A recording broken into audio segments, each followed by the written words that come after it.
Mentes criminales, asesinos en serie. Todos conocemos algún caso famoso. Muchísimas personas a lo largo del tiempo entraron a la historia como asesinos en serie. La frase asesino serial fue acuñada por un investigador del FBI llamado Robert Ressler en 1970. Antes de eso no tenían un nombre. Se llamaban asesinos de extraños, asesinos múltiples, diferentes definiciones. Pero él le puso la palabra en serie. ¿Por qué le puso este nombre? Porque se basó en los seriales que él veía cuando era chico. Antes, en los cines, antes de las películas se proyectaban capítulos cortitos de series de algún personaje en particular. Eso se llamaba serial. Entonces de ahí saca la palabra serial y le pone asesino serial a este tipo de criminales que compartían un patrón. Mataban a cierto tipo de víctimas, utilizaban siempre el mismo método, se movían por un lugar en particular, tenían algo en común. ¿Cómo puede ser que una persona se convierta en un asesino en serie? Bueno, las causas son múltiples. Varios comparten algunas. Como por ejemplo, haber sufrido de pequeño actos de violencia, abusos sexuales, un fuerte golpe en la cabeza. También, varios de pequeños demostraron una crueldad inhumana hacia animales. Varios asesinos en serie comenzaron torturando y matando a sus mascotas, perros, gatos, pájaros que encontraban, ratas. Cualquier animal que encontraban lo torturaban, lo mutilaban. A veces no lo hacían con animales, sino que lo hacían con sus propios muñecos. Jugaban a asesinar y mutilar a sus muñecos. Todas estas eran características que compartían muchos de los asesinos en serie. Además de eso, varios tienen peculiaridades. El 90% de los asesinos en serie son hombres. Hombres entre 20 y 50 años. Hombres caucásicos. Muchos de ellos se centran en asesinar mujeres. ¿Por qué? Porque la gran mayoría de los asesinos en serie tiene una peculiaridad también, que es que logra deshumanizar a las personas. No ven a sus víctimas como una persona, sino como una cosa. No sienten empatía cuando su víctima le está pidiendo que no la asesine, cuando está llorando, cuando está demostrando dolor. No sienten nada de empatía. Sin embargo, pueden fingir tener sentimientos, pueden fingir tener emociones, pero esto no lo hacen genuinamente, lo hacen copiando patrones de otras personas. Y esto lo utilizan en su vida diaria, en su rutina, en sus trabajos, con sus parejas, con sus familias. Allí es cuando ellos copian estos patrones para que nadie sospeche que luego, cuando llegan a su casa, cuando salen a la calle, se convierten en asesinos en serie. Estamos viendo ahí imágenes de la serie Mindhunters, una serie que nos cuenta precisamente los inicios de la palabra asesino en serie y toca varios casos muy peculiares, casos que vamos a estar hablando el día de hoy.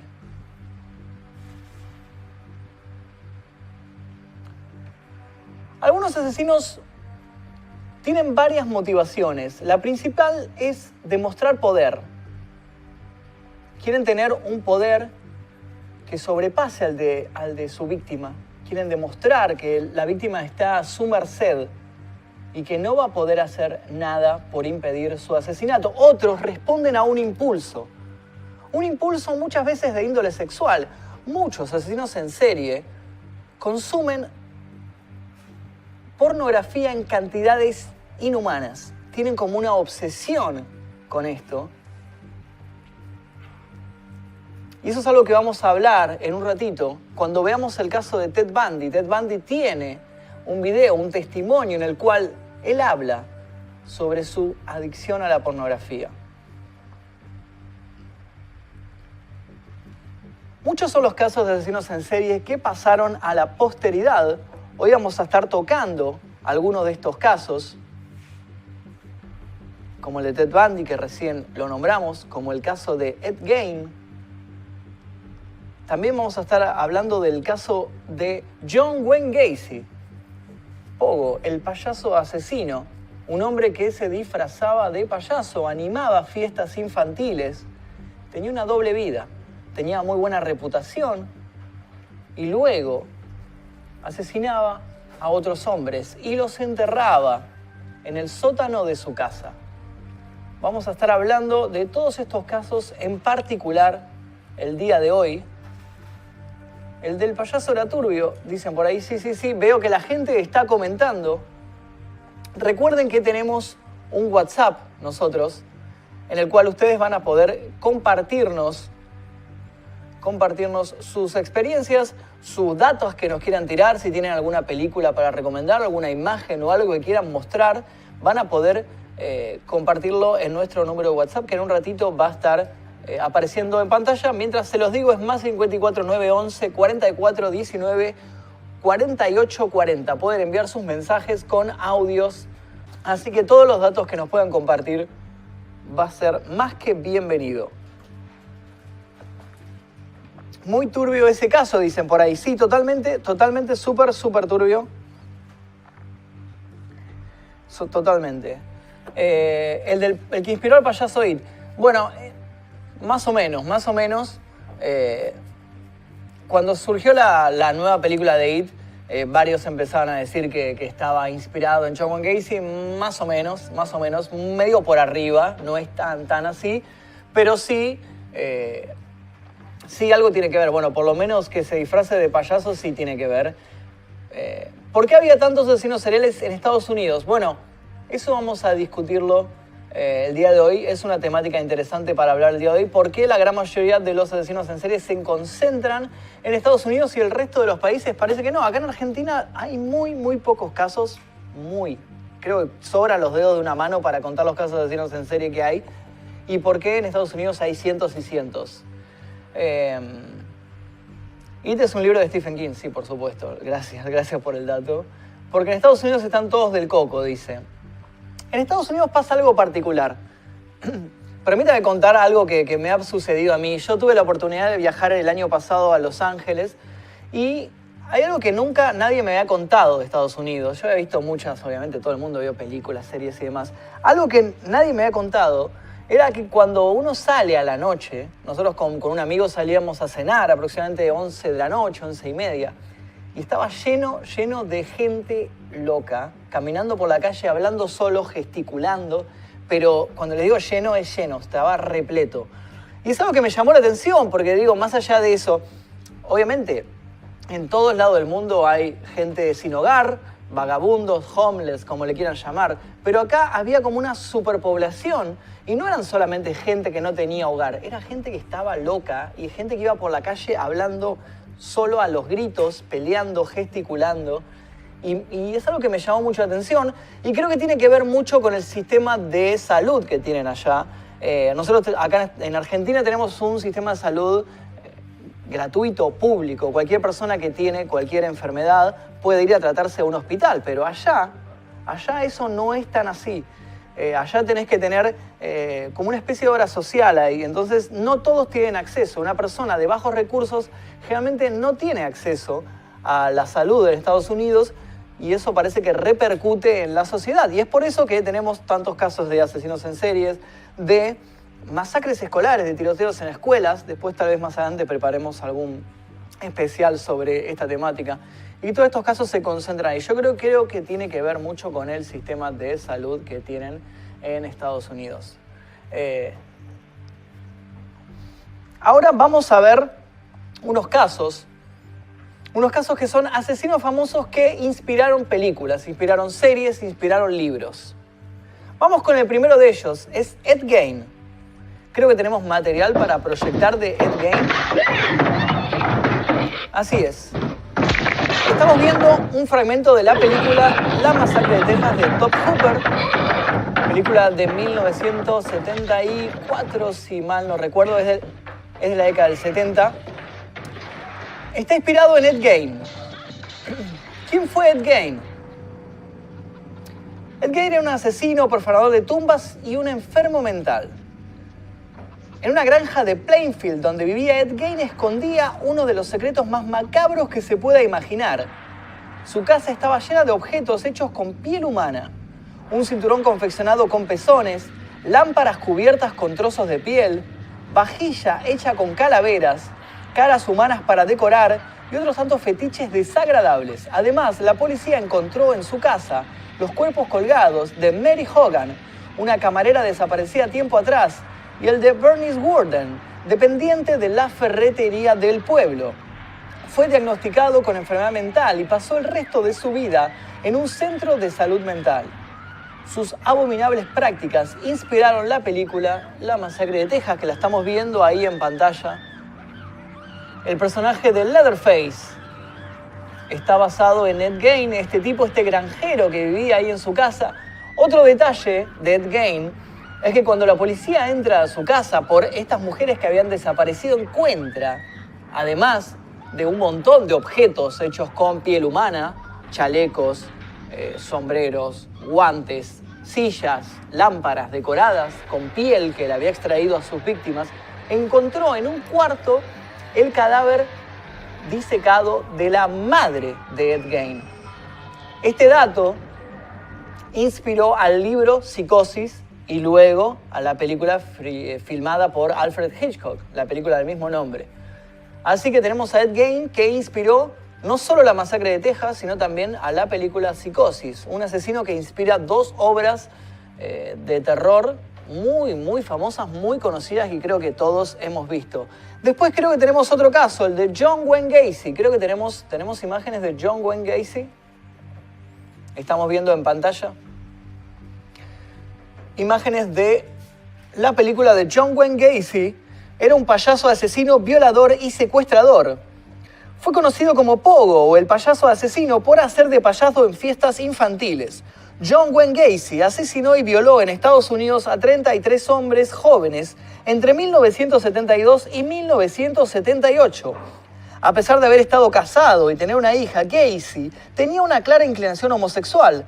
Por eso, sus víctimas siempre fueron hombres. Los ataba, sodomizaba y estrangulaba.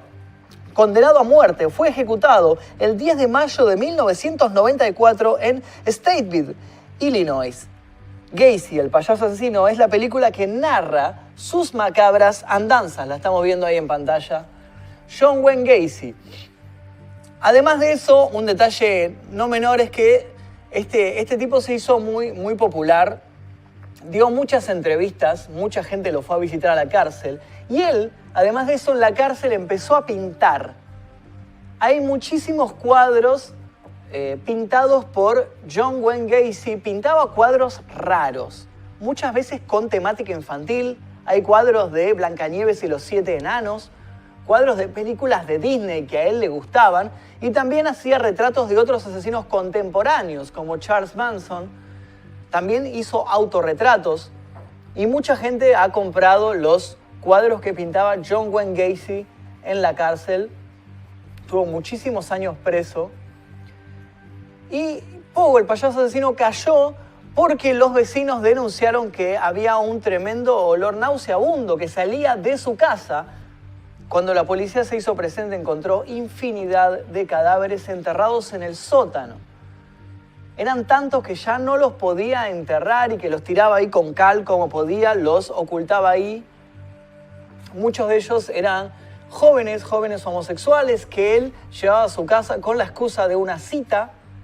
Era un hombre de poder, él era un hombre con dinero, era un hombre que estaba metido en el gobierno de la ciudad en donde él vivía. Era conocido. Entonces le era fácil seducir a jóvenes con aspiraciones y con este pretexto los llevaba a su casa y los asesinaba y luego los enterraba en el sótano. John Wayne Gacy, Pogo, el payaso asesino, otro asesino famoso que inspiró esta película que estamos viendo y, como bien dijo la gente hace un rato, también a Pennywise, el payaso del libro de Stephen King, del libro It, y luego de las 2 películas que se filmaron contando la historia de este payaso asesino. Y después tenemos otro caso más, Ted Bundy. Creo que tenemos imágenes de Ted Bundy, otro asesino famoso. Estamos viendo ahí imágenes de la última adaptación que se hizo al cine de este asesino, interpretado por Zac Efron en esta película. Ted Bundy fue un asesino, secuestrador y violador. Ted Bundy asesinó a 36 mujeres, aunque se cree que podría haber matado a 100.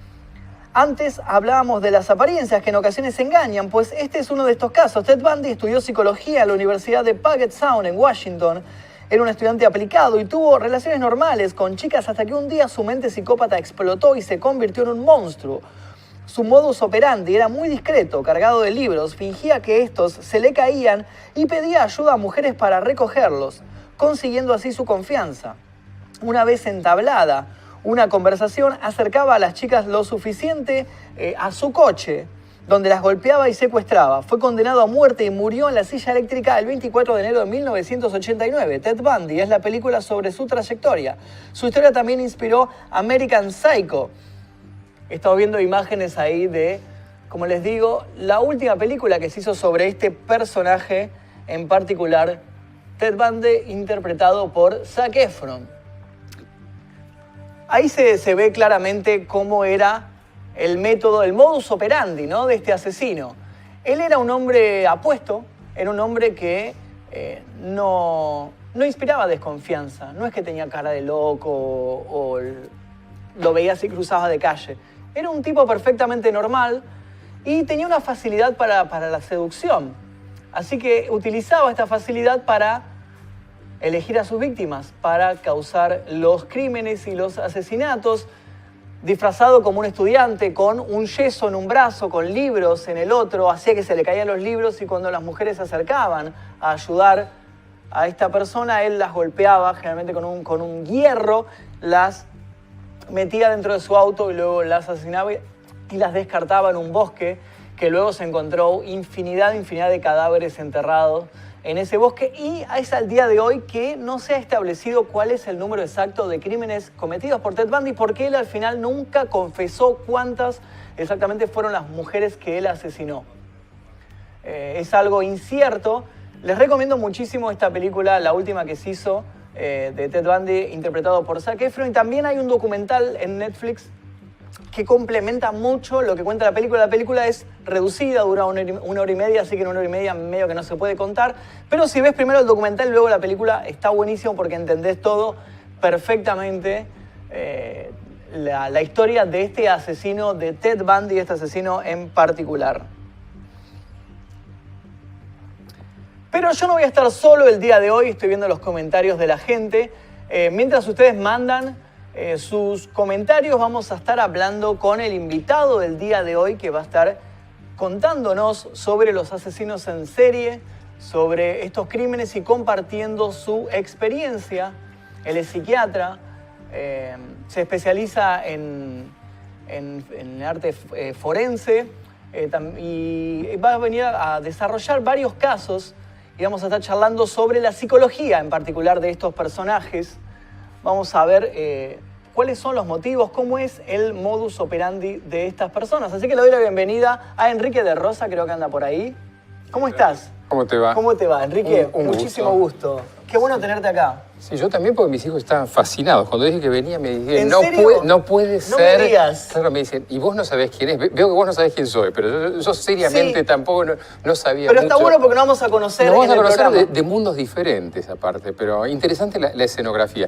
Gracias. ¿Te puedo contar algo de Ted Bundy? De Ted Bundy, contame por favor. Mira, que quizás para empezar, a la gente que veo de este mundo, son muchos de YouTube, ¿no? Son mucha gente. Bueno, sí. Que se metan, busquen el juicio de Ted Bundy, donde Ted Bundy, ustedes saben que puede ser el acusado, puede ser su propio defensor.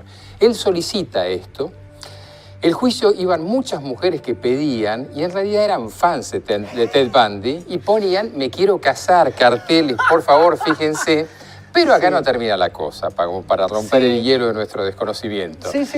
Llega Ted Bundy, hace pasar a una, tipo muy astuto, que se da cuenta cómo es, la sienta, le pide que sea su testigo, acto jurídico, él es abogado, todo acto jurídico dentro de un juicio es legal, y le solicita matrimonio.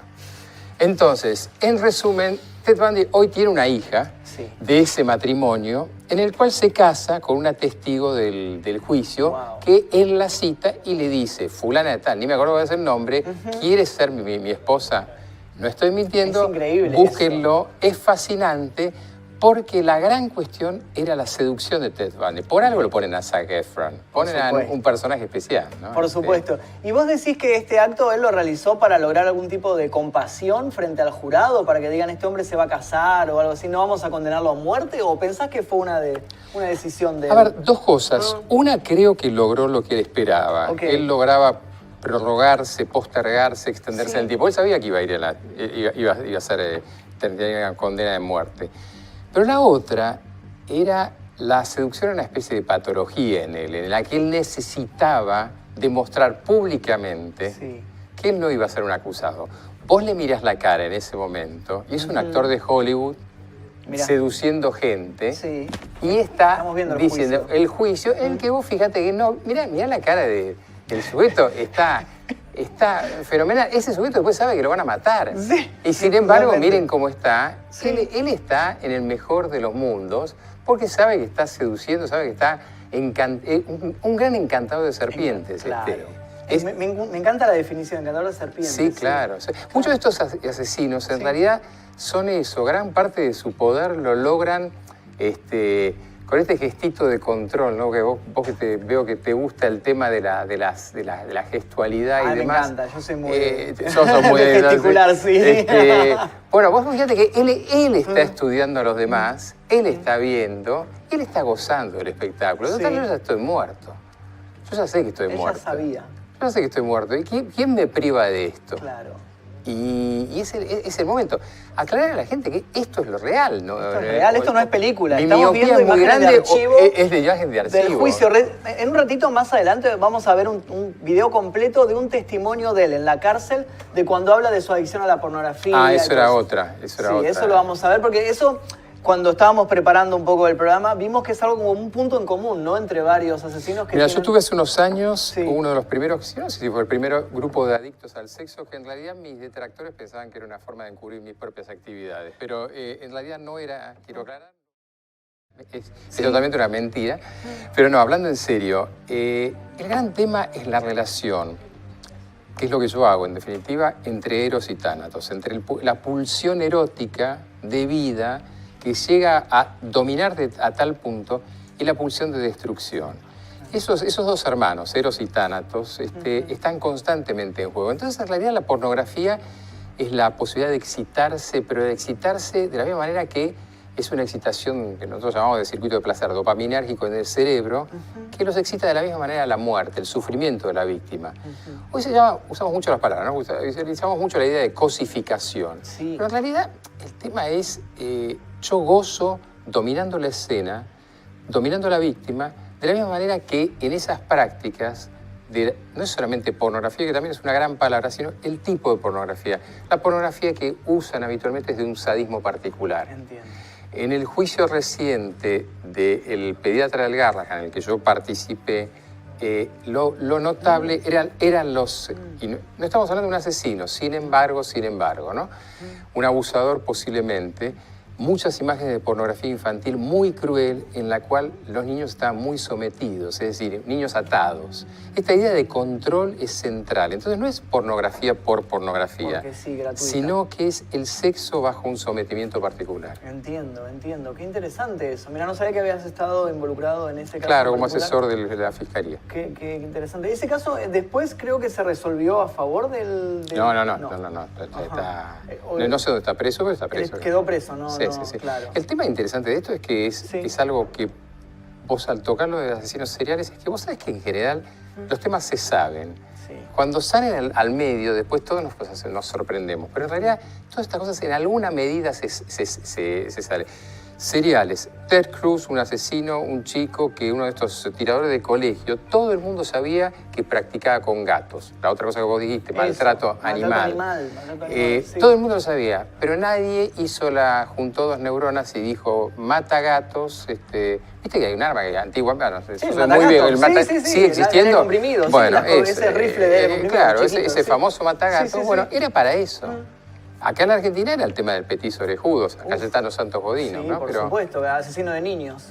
Asesino de niños, pero empezó con gatos. También. Y termina con gatos, ¿no? Sí. Es decir, él logra que lo asesinen asesinando a la mascota del penal de Ushuaia. Mirá, claro. Los mismos presos en venganza lo matan. Claro, pero él sabía que iba a hacer eso. Las cárceles, igual que los barcos, tienen a veces mascotas. Esas mascotas a veces tienen una doble función de objeto erótico y objeto fetichista. Objeto erótico no sé si estamos en hora, pero digamos... Sí, no hay problema, estamos... bueno, sí, está bien. Se imaginarán para qué utilizan un gato, ¿no? No sabías eso. Claro. No sabía nada de eso. Y sí, el gato tiene un aparato bucal particular. Claro. Y Cayetano Santos Godino lo que hace es empezar a... Primero hacerse amigo de este gato. Por eso cuando él vaya al penal de Ushuaia, a lo que queda ahí, va a ver la imagen de él con el gato al lado. Y después lo mata. Pero él sabe pertinentemente que lo van a matar. Era su forma de terminar con la vida. Y él empezó su vida así. Él empezó practicando, pero en realidad ejerciendo su sadismo.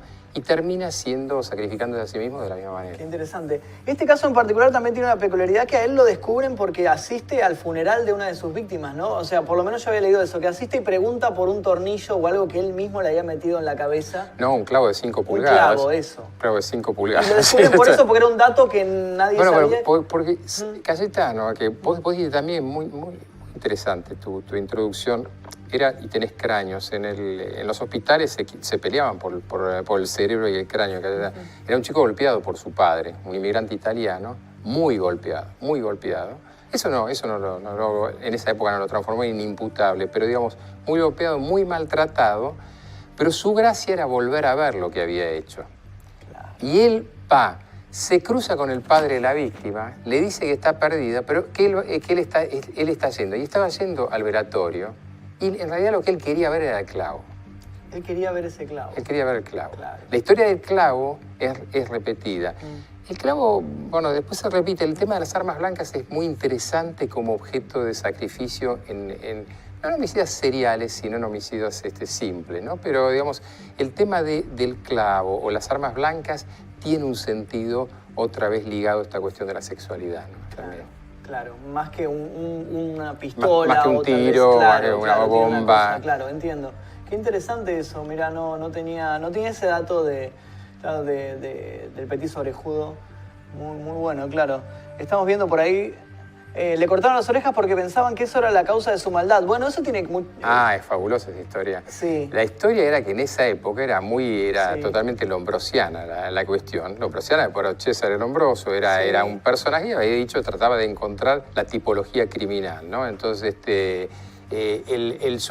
vos ahora tenés una especie de barba candado. Yo a los 20 y pico de años tenía una barba candado, tengo ojos claros y había una película que tenía, el personaje era ojos claros, barba candado, era el demonio. Y un paciente en el psiquiátrico me escupe diciendo, llegó el demonio. Llegó el demonio. Es decir, la imagen impacta.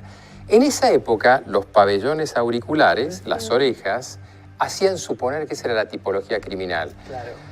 Como éramos muy inteligentes en esa época, suponíamos que arreglándole las orejas íbamos a cambiar la tipología criminal y se iba a curar. Obviamente lo único que hicieron fue acercarle los pabellones auriculares. Claro, le hicieron una cirugía estética nada más. Una estética que quedó igual de feo, pero con orejas achatadas. Con orejas plegadas, claro.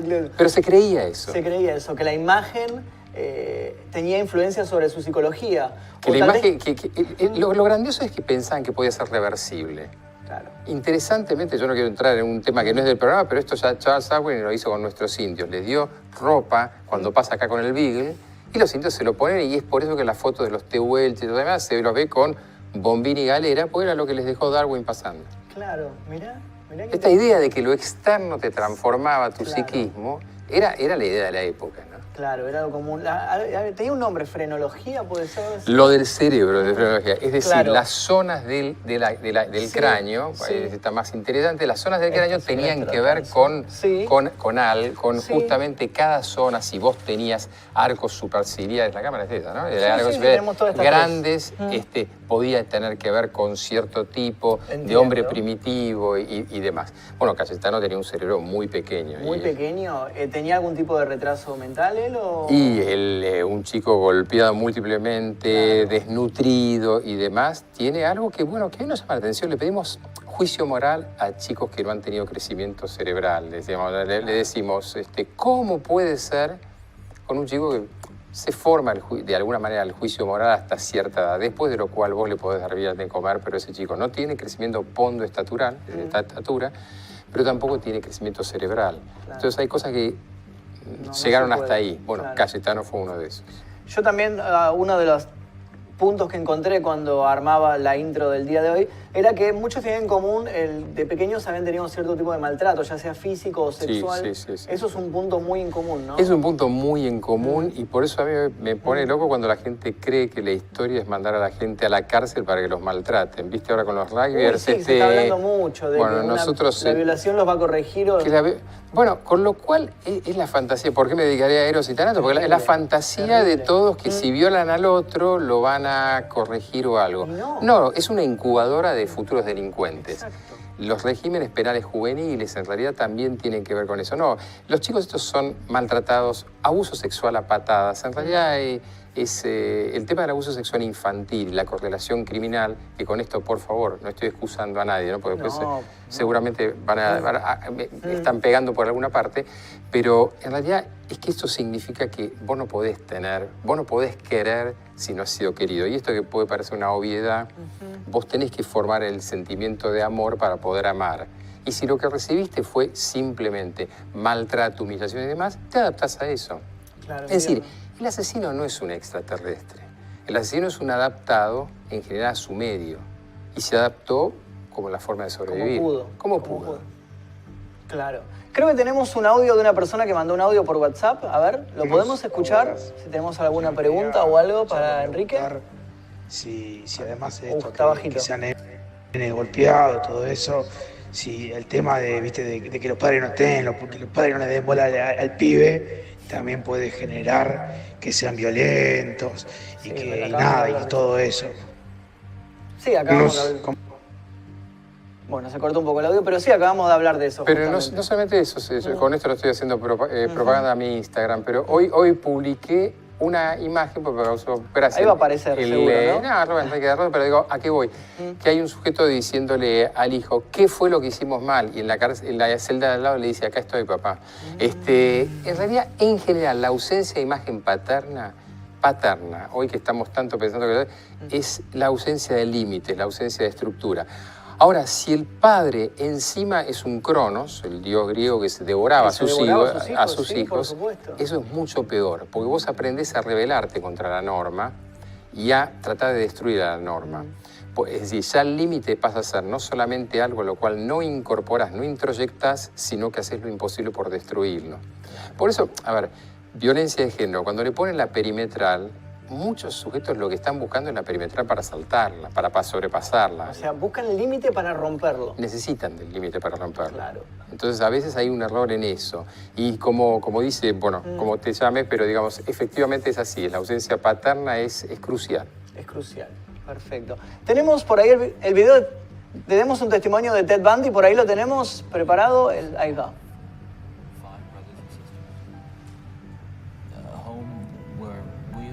Children were the focus of my parents' lives, where we regularly attended church. We had two Christian parents who did not drink, they did not smoke, there was no gambling, there was no physical abuse or fighting in the home.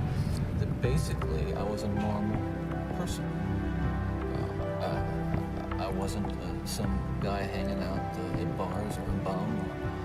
I wasn't a pervert in the sense that, people look at somebody and say, I know there's something wrong with him, and just tell. I mean, I was essentially a normal person. I had good friends. I led a normal life, except for this one small but very potent, very destructive segment of it that I kept very secret, very close to myself, and didn't let anybody know about it. And part of the shock and horror for my dear friends and family years ago when I was first arrested was that there was no clue. They looked at me and they looked at the All-American Boy. And it happened in stages, gradually. It doesn't necessarily, not to me at least, happen overnight. My experience with, I'd say, pornography generally, but with pornography that deals on a violent level with the sexuality, is that once you become addicted to it, and I look at this as a kind of addiction, like an addiction, you keep craving something which is harder, something which gives you a greater sense of excitement, until you reach the point where the pornography only goes so far. You reach that jumping off point where you begin to wonder if maybe actually doing it will give you that which is beyond just reading about it or looking at it. Listen, I'm no social scientist, and I haven't done a survey. I mean, I don't pretend that I know what John Q. Citizen thinks about this. But I've lived in prison for a long time now. And I've met a lot of men who were motivated to commit violence just like me. And without exception, every one of them was deeply involved in pornography, without question, without exception, deeply influenced. Bueno, estamos viendo ahí un fragmento de un testimonio. La gente preguntaba si esto era un acting de él, si él se hacía como la víctima o se hacía el triste. En realidad sí, él buscó la idea de la pornografía, no para excusar, pero sí necesitaba guardar la cara en todo sentido de ser un buen tipo, ¿no? Entiendo. Y de ser una víctima. Ahora él utiliza, yo no estaba leyendo sus libros, pero utiliza un término en inglés muy práctico que es craving.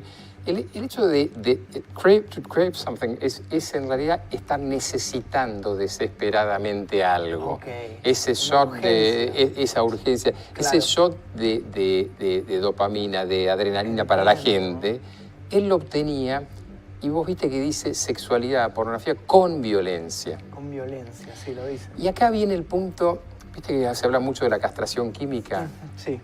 La violación no tiene nada que ver con el sexo, tiene que ver con la violencia, tiene que ver con el poder, tiene que ver con poseer y hacer sufrir a la víctima. Mi goce es el dolor del otro. Claro. Entonces, él en realidad a la cuestión que estaba adicto era a la sexualidad, pero atada a la violencia, no a la sexualidad. Entiendo.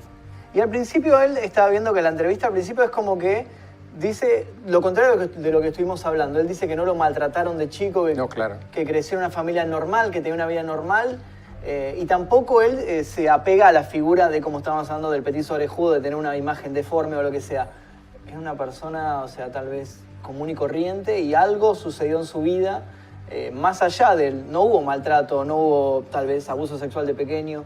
¿Qué puede ser que cause que una persona ¿Es algo psicológico? ¿Es algo genético? Mira, bueno, no. El gran tema que todavía estamos atados un poco a la tele y mucho a una tipología criminal que llegó entre los 60 y 70 en Estados Unidos, que era el criminal minds, el profiling y todas esas cosas. Sí.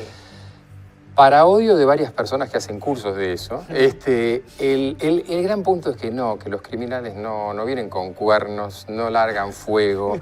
En general, el gran problema que es el tipo de al lado, que todo el mundo dice era el superadaptado.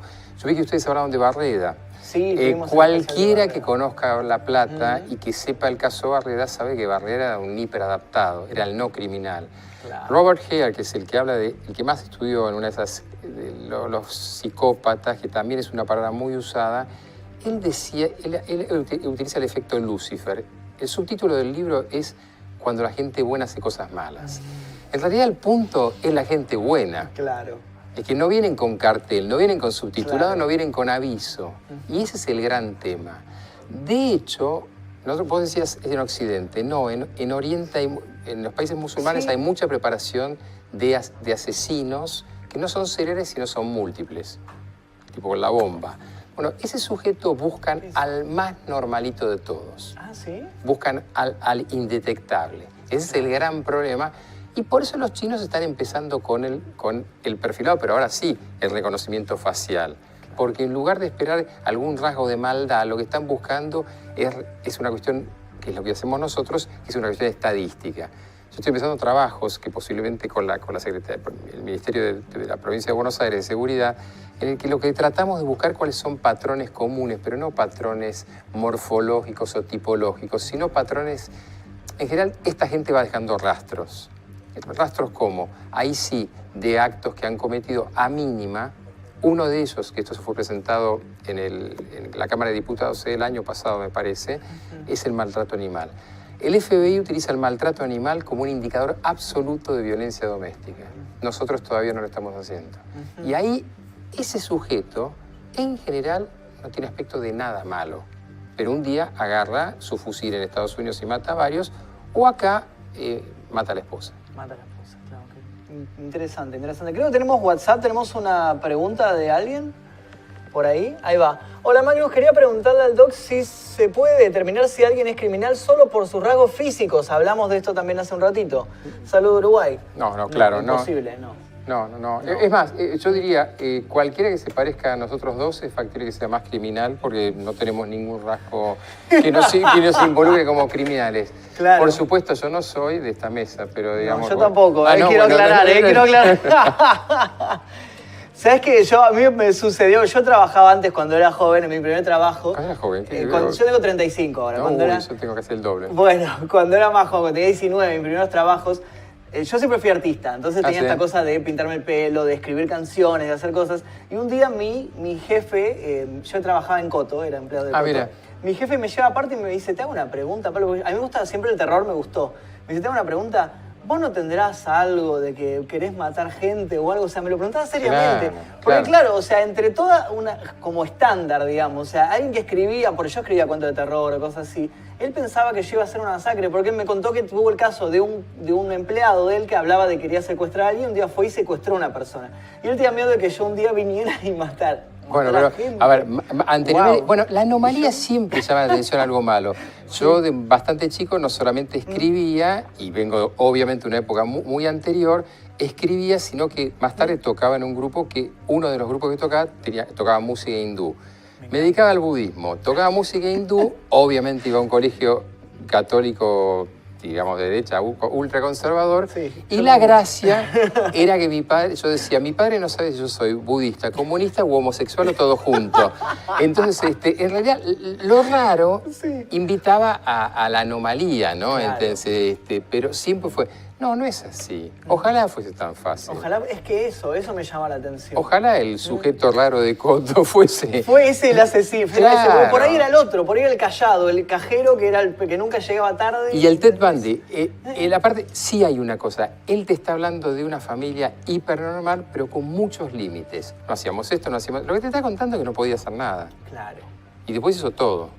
Saltó todos los límites. Claro, miren, no hicimos esto, no hicimos esto. Fantástico, qué buena educación que tuviste. No pudiste hacer nada. Nada. Entonces, y después te dedicaste a hacer todo. Claro, interesante. Eso sí es un indicador. Claro, él lo estaba diciendo. Tal vez entre líneas decía eso. Es lo que estaba diciendo y pidiendo. Es decir, un sujeto... Vos fíjate si él describe una estructura familiar en el cual su histrionismo no tenía lugar. Él no está diciendo papá era fotógrafo, mamá era artista de teatro. No, era todo así. Y yo ahora me como las cámaras. Es decir, esto está pasando en una época en que todo el mundo era mucho más apocado, mucho más recatado. Claro. Y él es un extravertido. Sí, quería mostrarse. Él quería mostrarse, claro. Creo que tenemos una pregunta por WhatsApp por ahí, a ver si lo podemos ver. Hola Magnus, tengo una pregunta para Enrique. ¿No conoce ningún caso de algún asesino que se basó en alguna película de terror? Onda Jason Michael Myers. Siempre es al revés, una película se basa en algún asesino. Ah, entiendo, él está diciendo como Scream, o sea que se haya vuelto loco por ver películas de terror. El nombre era, no me acuerdo, pero... No aparecía el nombre. ¿Sabés lo que pasa? Es que el gran tema es que en realidad sí existe los delitos copycat, los delitos por imitación. Y eso sí es un peligro. Y sí hay sujetos que toman elementos de películas para repetir patrones que han visto en películas. Wow. Con lo cual es la historia circular. Nunca sabemos si eso fue escrito antes y reproducido y copiado. Y por eso es interesante la teoría de la historia, ¿no? Del final de la historia, porque en realidad suponemos que la historia es circular. Pues nosotros estamos hablando de ahora, pero cuando uno empieza, me voy a ir no muy lejos, pero Jack, el destripado Jack the Ripper, era un sujeto que en realidad no mataba prostitutas, en realidad básicamente mataba mujeres que fueron puestas como prostitutas porque no se suponía que la mujer a la noche tenía que estar en la calle. Algunas de las cuales eran prostitutas. ¿Algunas eran prostitutas? ¿No todas? No, claro, la minoría. Entonces, en realidad, el gran punto es que después Jack the Ripper tuvo imitadores. Sí. Tuvo imitadores inclusive en el mismo lugar. Cualquiera que vaya a Londres y vaya a ver el lugar van a ver que no fue él el único. Y la fantasía era que era un hijo de la reina o el cirujano de la reina, que eran los que respondían esto. Y se hicieron películas sobre esto. Un montón, pero infinidad de películas de Jack the Ripper. Yo vi una con Johnny Depp, que él era un detective como que fumaba opio para tener como las visiones, desde el infierno, que se llama From Hell, creo que se llama. Y veía como las visiones de Jack the Ripper. ¿Sabes dónde viene el tema del opio? No. ¿De dónde viene la palabra asesino? Del hashishian. Había un club. Quien conozca París, hay una isla que se llama Saint-Louis en el medio, y había un lugar donde se encontraban Flaubert, las flores del mar y demás. Y demás. Y se encontraban y fumaban opio, marihuana y hashish. Wow. Y los hashishian, los encargados en el norte de África de los homicidios, por el furor, se le decían los asesinos. De ahí deriva la palabra. Mirá, interesante eso, no tenía ese dato. ¿Y se puede decir que Jack the Ripper fue el primer asesino en serie, o por lo menos el primero documentado? ¿O existen documentos de anteriores? O sea, asesinos existen desde que el mundo es mundo, pero... No, en realidad Francia tiene una historia. El famoso Barba Azul era Gilles de Rais. Gilles de Rais era un educador, era el mejor comandante de Juana de Arco, de Jeanne d'Arc, y en realidad era un educador que juntaba chicos, no para solamente como hoy tenemos clérigos y demás que lo hacen, para sodomizarlos, sino para asesinarlos. En realidad, cuando hablamos de los casos actuales, se supone que Gilles de Rais habría tenido entre 300 y 500 casos. Esto ocurre en la época de Juana de Arco, que era eso, 1400, 1500. 1500 aproximadamente. Claro, estamos hablando de una época en donde las reglas eran completamente diferentes, en donde no existía un investigador, no existía la figura no había nada. Y hemos visto en un montón de series de que los terratenientes, de que los caballeros, lo que sea, hacían lo que querían con sus súbditos, digamos. Nadie controlaba nada, los reyes. No, y de hecho, en la infancia el sacrificio, la palabra víctima en realidad viene, o la palabra hostia, cuando vamos a la iglesia, quiere decir la víctima sacrificial. Hostia quiere decir la pequeña, víctima quiere decir la grande. Y en realidad esos habitualmente eran chicos. Así que vaya a saber si eso no los meteríamos como asesinos rituales o asesinos múltiples. Pero Gilles de Rais y varios más fueron los que, tal vez documentados. Y luego ya más en la época moderna nos acercamos, como Jack the Ripper fue como más...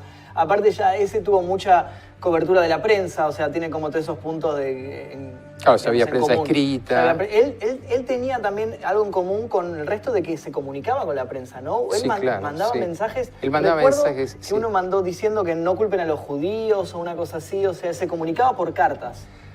Vos estás tocando un tema muy interesante porque la última teoría en base a la genética es que habría sido un inmigrante judío polaco. ¿Tenías el dato? Sí. Y que es muy factible que lo que él buscaba es no estigmatizar esto. No que era un retrasado, no que era el hijo de la reina, sino que los datos que se han obtenido por cuestiones genéticas indican eso. Ese es el último dato del año pasado. Del año pasado que Yo recuerdo cuando vi el caso de Jack el Destripador que uno de los datos que encontré es que él envió en un momento... O escribió, escribió en una pared, no culpen a los judíos. No culpen a los judíos. Pero claro, digo, o sea, cuando pone no culpen a los judíos es como culpen a los judíos, tipo, es como lo está haciendo como por ahí visibiliza más, es como la persona que no había pensado hasta ese punto que era un judío, cuando lee eso piensa que es un judío. Digo, ¿por qué lo defendería? ¿Por qué se concentraría justamente que la persona no piense en eso, que es un judío el culpable? También hay que pensar cómo era la lógica de la investigación criminal en esa época. Cualquiera que le interese leer los libros de Conan Doyle, de Sherlock Holmes, en realidad es la lógica médica la que estamos empleando hoy de investigaciones en la metodología científica. Pero en ese momento era todo novedoso, era simplemente, prácticamente era recolectar cadáveres y no hacerse muchas preguntas. Claro. Entonces, hay que ver cómo funcionaba. Hay libros sobre historia y criminalidad que... ¿Por qué es fascinante el crimen? Porque marca la lógica cultural de una época. Y entonces, de alguna manera, esto que estás diciendo me deja pensando qué habrá pensado, para qué habrá hecho eso, ¿no? Vas a saber, porque lo leemos ahora, tenemos una lectura, vas a saber lo que en ese momento sería. En ese momento, claro, sí, muy interesante. Y bueno, y al fin y al cabo jamás se resolvió ese caso. Es uno de los tantos casos que quedó inconcluso ahí. La Argentina de esa época, no se resolvía nada. No se resolvía nada. Ningún crimen. Claro.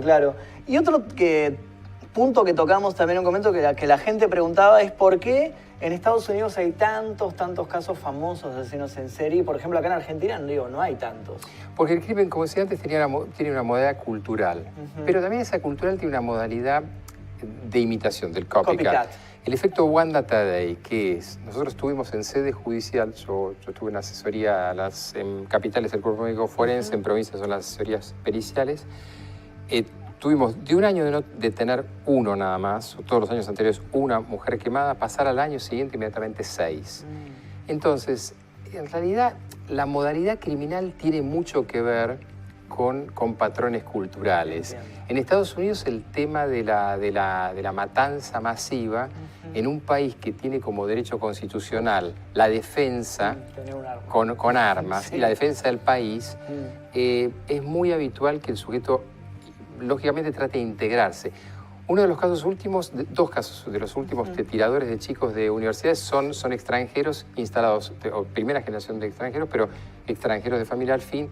Pero uno se pregunta si no ha sido también una forma de incorporarse a la cultura. Es decir, el crimen también es una forma de incorporarse a la cultura. Entonces, ¿por qué tratamos de cambiar los sistemas carcelarios? Y porque dan esta cultura que a nosotros desde afuera nos parece fascinante, pero cuando en algún momento salen, hemos criado una cultura. Entiendo. Creo que tenemos un mensaje de WhatsApp por ahí. A ver, ¿tenemos alguna consulta para Enrique? Sí. Hola, Enrique Magnus, están hablando de asesinos, pero hay casos de mujeres asesinas. ¿Y cómo sería en ese caso el patrón de la conducta? Gracias, saludos. Agustina, dice. Claro, sí, hubo una serie, de hecho. Sí, bueno, aquí, ¿quién se va a olvidar de Gilla Murano, no? Gilla Murano, sí. La envenenadora de Montserrat. Sí. Bueno, esa es una, pero hay múltiples, hay múltiples. Lo que pasa es que, bueno, sí es proporcionalmente es menos. Y en realidad la modalidad criminal también tiene que ver. El caso, supongo que lo habrás contado, el caso de Gilla Murano envenena a sus amigas por deudas de dinero, en realidad, básicamente. No las envenena por el goce. Tenía que ir tapando cuestiones y las termina envenenando. Fue una cuestión más práctica que... Fue una cuestión práctica. Sí, fue una cuestión práctica, tenía que, no absolutamente. Un patrón psicológico. Pero para contarle a tu audiencia, seguramente lo contaste, cuando queda liberada va al programa de Mirta Legrand. ¿Eso lo contaste? No, eso no lo conté, no. ¿Lo cuento yo? ¿Lo conté? Contalo, por favor, adelante. Mirta Legrand la invita, ella que va a llevar masas. Me muero. Y le lleva, búsquelo también en YouTube. ¿Y qué trae? Termina, yo digo 2 o 3 veces el programa de Mirta Legrand hacía una mesa de café después. Gilla Murano saca la cosa y dice, y acá traje Mirta para usted. Es terrible. Claro, pero te pinta el personaje, es decir, ¿qué hacemos los neuróticos? Nos tapamos, nos escondemos. No, estos personajes, Ted Bundy, Gilla Murano, tratan de mostrarse. De hacer todo un show. Luis Vitete, que no es un asesino, pero el ladrón del banco de Acasuso, trata constantemente, yo lo tuve en un programa de radio, trata de contarte cómo es vivo. Es decir, esta cuestión del goce por haber logrado hacer algo es también lo que les da relevancia en la cárcel. Barreda tenía estampitas en la cárcel y era Sam Barreda y era victoriado por todos en la cárcel. Hemos mostrado eso. Lo mostramos. Sí, las estampitas las mostramos. Terrible. Era entrar a la cárcel y era fenomenal. Claro, lo adoraban, digamos. Y vos pasás por lo que era la casa clínica y demás, y aún hay vecinos que te dicen, no, el doctor era una muy buena persona. Claro, terrible. Tenemos un audio para escuchar de WhatsApp, a ver, tenemos una... Hola, buenísimo programa. Me gustaría saber qué piensa acerca de que, bueno, se está comentando de que los videojuegos pueden volver violenta a la gente. ¿Qué opinión tiene sobre eso? Bueno, hemos tocado el tema de películas, series y el tema de videojuegos. Si los videojuegos pueden influenciar a una persona a cometer crímenes. Hay estudios hechos sobre el tema y lo que pasa es que son incidencias lineales. ¿Qué quiere decir esto? En la criminología uno le presta atención a datos, pero esos datos tienen que ser multifactoriales. El tema que estamos estudiando hoy de la violencia es tratar de juntar varias cuestiones, pero la realidad es que sí, en realidad uno se va desensibilizando a la violencia. El tema de los rugbyers ahora en parte ilustra eso. La violencia en el rugby en algún momento no es que el rugby genera asesinos, pero sí desensibilizan respecto al sufrimiento del otro. En los juegos, en la televisión, está bastante estudiado que las horas de exposición son casi directamente proporcionales a niveles de violencia. Que la cometan o no son los frenos, pero digamos que los niveles estén es otra cosa. Y hablando un poco del tema de los rugbyers, ¿puede tener que ver la cultura que ellos recibieron dentro del deporte, de cómo fueron preparados para afrontar este deporte, que es un deporte en sí que se basa mucho en golpes, además en contacto físico? ¿Puede tener que ver esto? A Fernando Báez, yo tuve la oportunidad de estar entrevistándome con los padres el otro martes. Es muy impresionante porque a Fernando Báez, la forma en que lo patean en el piso, el tipo de lesiones, el tipo de impacto, cómo salen ellos del lugar, es que realmente era una cosificación. Es decir, era un juego que había que destruir al otro. Y vamos a decir, no, pero pará, ¿no te das cuenta que están matando? Sí se dan cuenta, el Código Penal tiene un artículo, el 34, que uno es consciente de sus actos, comprende y dirige. Sí se dan cuenta en ese sentido. Ahora no tienen conciencia moral. Por eso los psiquiatras alemanes hablaban de locura moral. La primera definición de psicopatía era locos morales. Era el sujeto que no tenía déficits intelectuales, pero moralmente no tenía ninguna. ¿Moralmente qué significa? La empatía. La empatía. Es decir, yo estoy contento y agradecido por estar acá. Eso significa que espero que al final la gente le guste esto. ¿Qué significa? Que vos incorporás al otro. Ahora, cuando el otro es un objeto de tu necesidad, puede ser una cosa. Y en algún punto es lo que queremos y creemos que hay que hacer con la UAR, la Asociación Argentina de Rugby, es empezar a tratar de hacer otra educación, porque el deporte en sí mismo no es eso. Claro. Muy interesante lo que estás hablando sobre, bueno, un caso muy cercano que nos toca ahora contemporáneo. Un caso sí, que está pasando todos los días. No tiene una resolución, aparte igualmente lo de los rugby, todavía estamos... ¿qué hay pensás que puede llegar a hay suceder? 4 que ya están identificados. Claro. En las ruedas de reconocimiento ya hay 4 identificados. Claro. Y a la hora de que tengan que afrontar una pena, ¿qué tipo de pena les podría llegar a tocar? Si la pena es que actuaron en conciencia, en grupo, los agravantes y demás, les tocaría a algunos perpetua. La defensa va a intentar utilizar el homicidio, que se llama a veces, no es este caso, la preterintencional. La preterintencional es que yo me peleo con vos, te empujo, golpeas con la cabeza Pero eso es como accidental y no es este caso. Exactamente, para simplificarlo es accidental. Claro. La otra es el famoso homicidio en riña. Para que haya una riña tiene que haber una riña, no un sujeto tomando un helado, tirado en el piso, que van y lo golpean, y cuando está inconsciente lo vuelven a patear, porque mañana tendremos la autopsia real, pero aparentemente le habían fracturado la columna cervical, con lo cual habría dado una fractura de médula, con lo cual habría estado paralítico. No, claro. Y con lo cual agoniza durante media hora. Terrible. Y estos sujetos con gritos de los otros, mátalo, mátalo. Con lo cual, en realidad, ya ahí están hablando de la jauría, del efecto manada, ¿no? Que lo vemos en otros delitos. Sí, lo vemos en violaciones. En violaciones masivas. Sí. Claro. Bueno, Enrique, creo que tenemos acá preparados algunos videos para analizar el comportamiento de algunos criminales, de cómo reaccionan frente a cámara cuando son entrevistados. Tenemos video con audio, así que vamos a escuchar el audio. Un joven de 18 años recibió una condena de 3 cadenas perpetuas sin derecho a libertad condicional por haber disparado contra sus compañeros en una escuela secundaria en Ohio en febrero de 2012, en una lectura de sentencia que estuvo marcada por su playera con la palabra asesino, además de insultos contra los deudos de sus víctimas.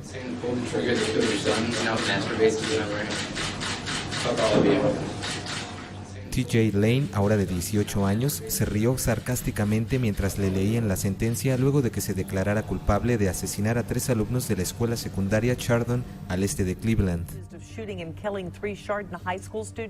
Con actitud desafiante se desabotonó su camisa azul para lucir una playera con la palabra asesino que según el fiscal era similar a la que usó durante el tiroteo. Lane se declaró culpable en febrero a 3 acusaciones de homicidio con agravantes, 2 cargos de intento de homicidio con agravantes y un cargo de agresión criminal. El Universal Televisión.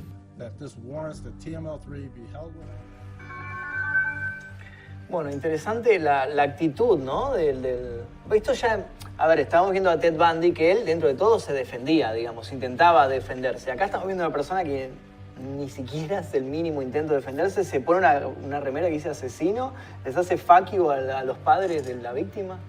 ¿A qué se debe? Y desde nuestra perspectiva neurótica y casi diría alguien capitalista, obviamente no tiene ninguna. Desde una perspectiva de la marginalidad y te da un sentido de vida. A ver, todo el mundo trate de salirse de su rol, los que nos están viendo, de su rol habitual. Imagínate que vos no tenés nada, pero de golpe algo te da identidad.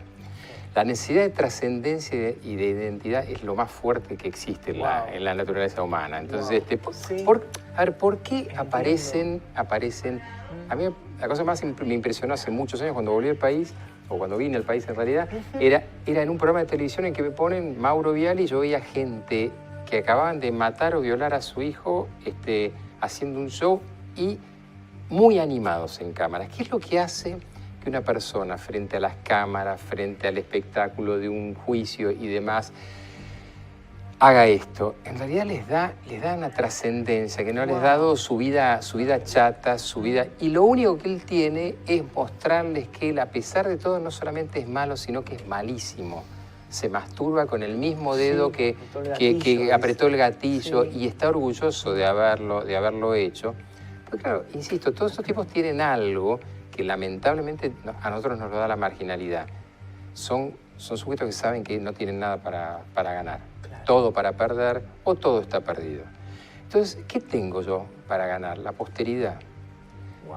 Entonces, no soy Mozart, no compongo nada, no escribo nada, pero mi legado, Ed Gaines, vos decías, ¿por qué se hacen todas las películas y demás? El sujeto del silencio de los inocentes, creo que se llamó acá, lo que está buscando es trascendencia. Es trascendencia. La misma cuestión, no se colecta la piel de víctimas porque sí. Claro. Vos estás buscando apoderarte de algo del otro.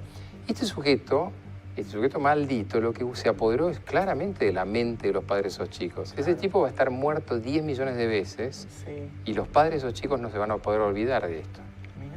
Entonces, eso es la canción que todo músico quiere que después de su muerte se escuche. Wow.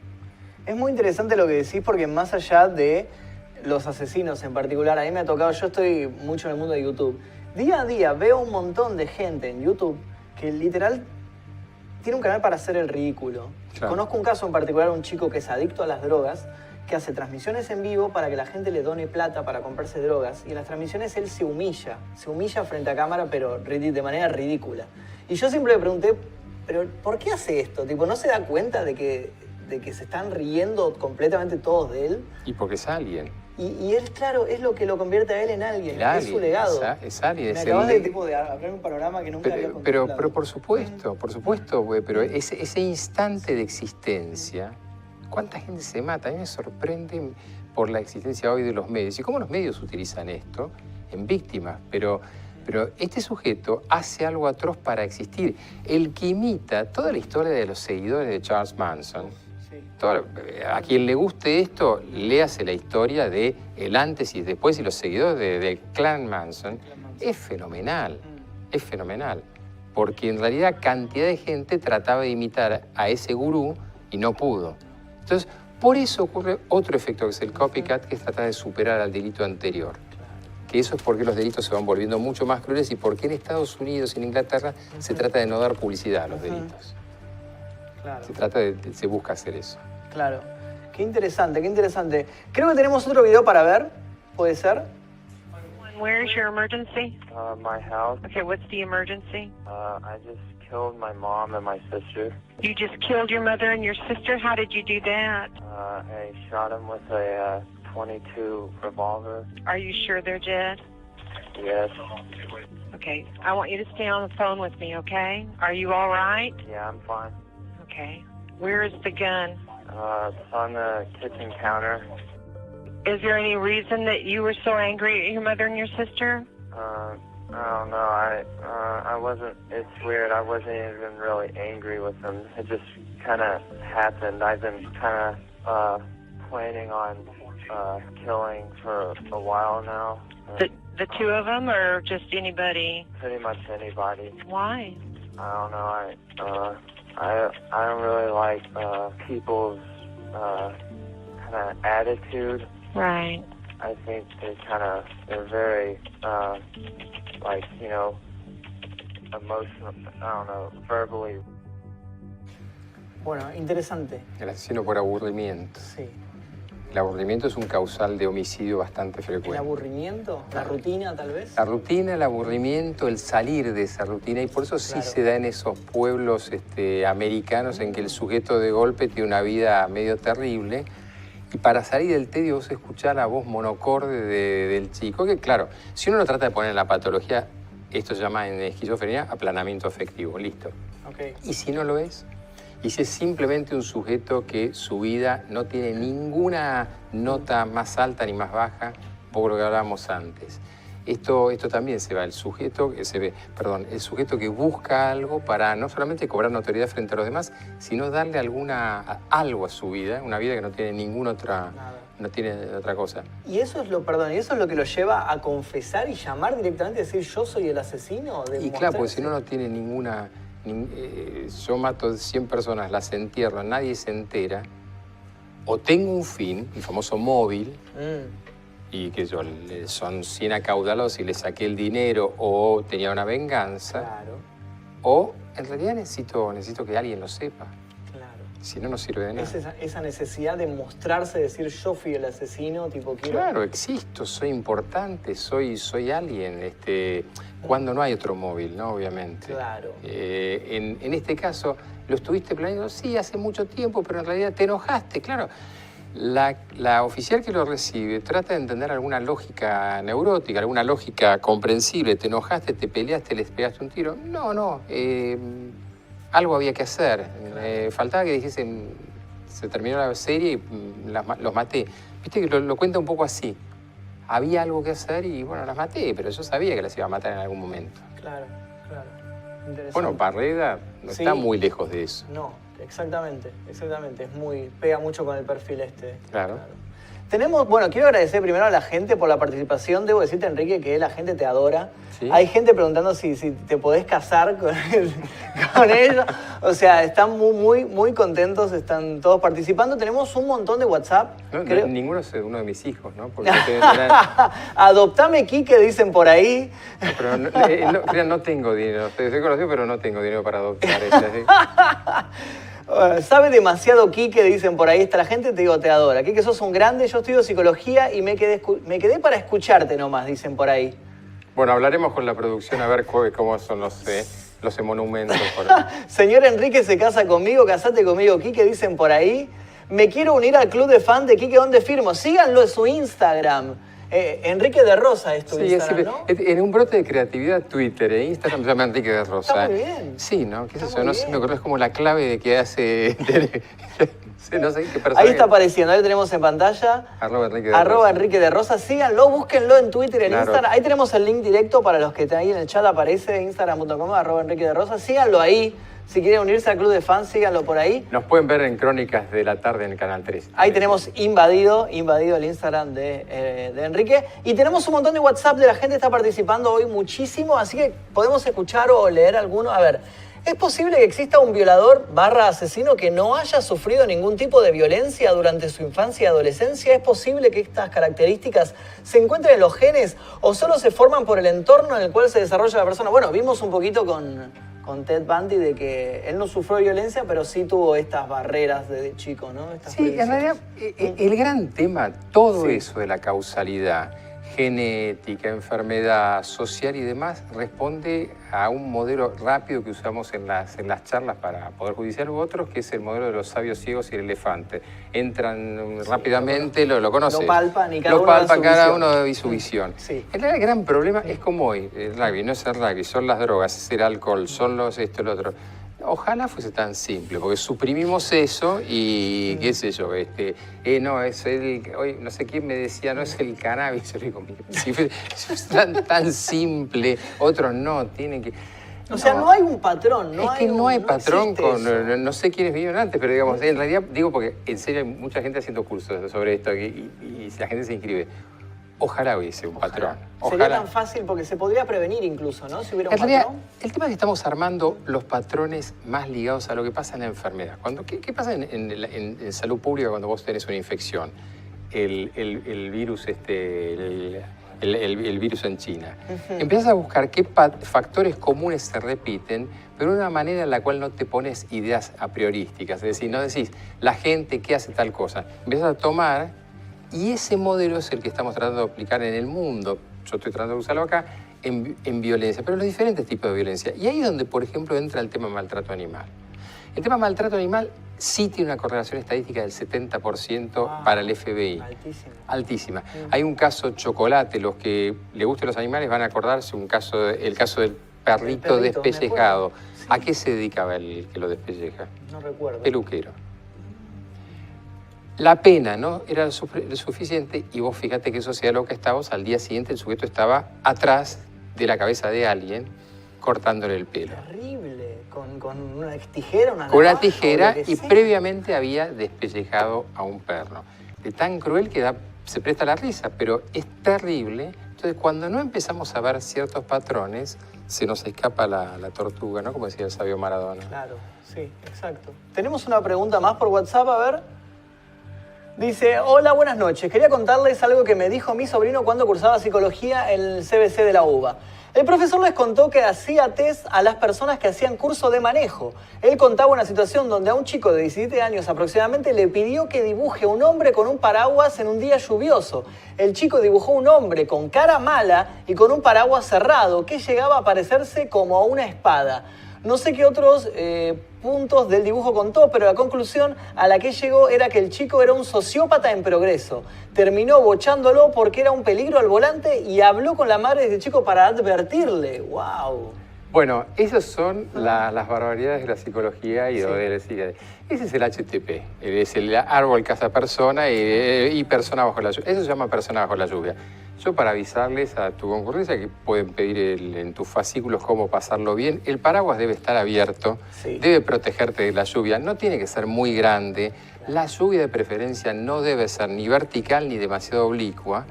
Y por supuesto tenés que estar parado sobre un lugar. Ahora, cualquiera que a partir de eso detecte sociopatía, está proyectando su propia sociopatía. ¡Wow! Claro. Es decir, perdón por el profesor, pero digamos, bueno, es parte de la... Ojalá vez, ¿te imaginas? Sí. Tenemos gente pero yo siempre me pregunté, con este tipo, cuando hacen este tipo de test, uno googlea cómo contestar estos test, me memorizo cómo contestar, y yo puedo ser un asesino serial y te hago el test perfecto. De hecho, pasa así. Hace unos años un psicólogo empezó a divulgar por su página web cómo había que contestar el test de Roger, de las manchas. Sí.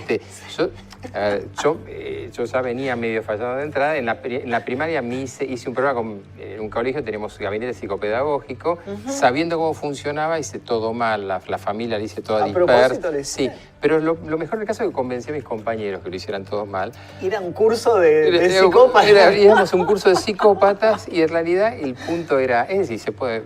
Claro. No funciona así. Por supuesto, los psicólogos que nos van a estar y que están fascinados con esto van a decir, no, nosotros nos damos cuenta. Claro.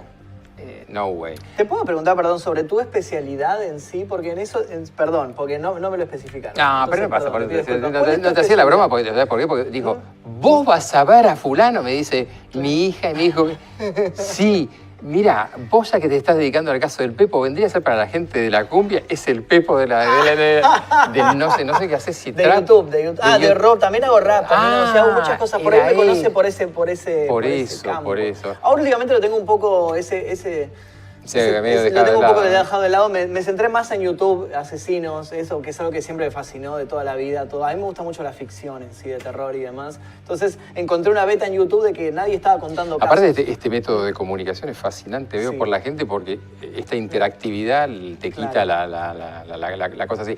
¿Qué hago yo? Tu especialidad, Empezando por dónde. Saber. No sé todas, porque sé que haces de muchas cosas. Las médicas, Sí.